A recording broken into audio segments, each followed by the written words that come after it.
So it is basically the same.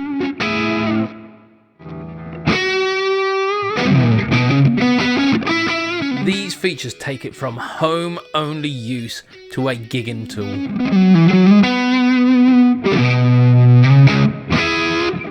But the question is it really worth the price that they are asking?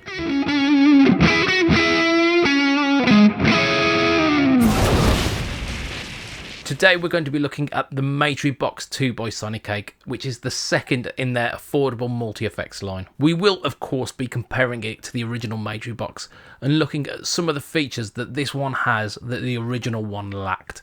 I think you might agree that some of these features make this a truly viable option. Massive thanks to Sonicake for sending this one out to demo.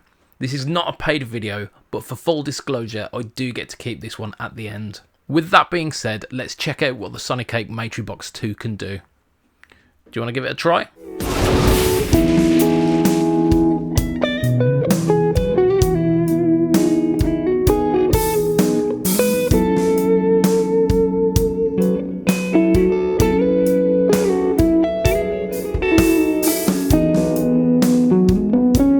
The original Matribox was phenomenal for the price point. It is a unit that comes in well under the £100 mark and sounds much better than that price suggests. I did say in that demo, however, that I saw it more as a practice tool than I did for a full gigging solution. Now, this is where the Matribox II comes in.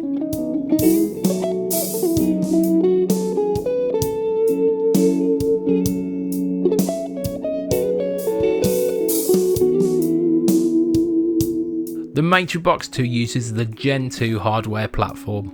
This is supposed to be an upgraded platform from the original Matribox, but if I'm completely honest, I can't tell much of a difference.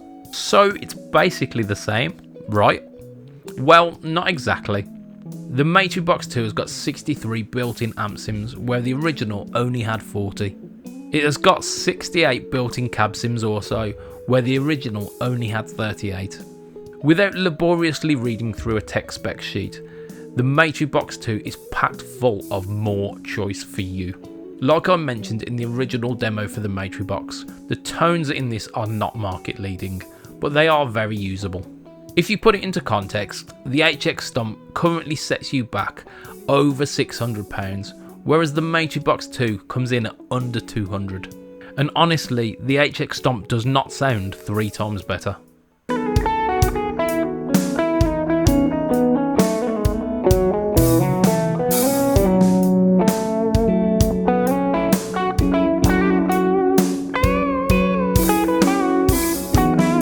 Now, I did mention that the Matribox II is more of a gigging solution, and I'm about to tell you exactly why. So the original Matribox had 2 foot switches and around 9 different controls on the front of it. If you wanted to dial in a tone, it was doable, but it was much more simple using the app. If you wanted to switch between sounds, however, it could be really clunky, and this is why I suggested it would be a great practice tool, but would not be suitable for gigging. The Matribox II has got buttons on the front dedicated to each of the effects blocks, so it makes it much more fluid for editing on the fly. As well as this, it has got a 3rd foot switch, so it means that switching on the fly is much less clunky. On the original Matribox, the user interface was just fiddly enough that it'd be a real worry if you needed to edit on the fly. The user interface of the Matribox II is a lot smoother, and I would feel a load more confident having to make adjustments under the pressure of stage lights. With these features in the Matribox II, it takes it from being a home practice tool to a viable gigging option.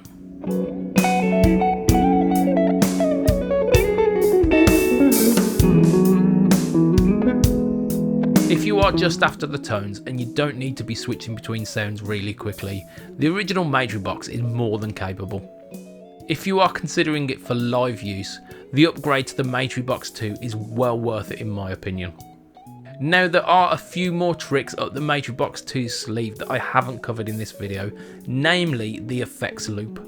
I am considering doing a follow-up video on this, showing off some of the extended features in the Matribox II, so if that is of interest to you, drop down in the comments below and let me know.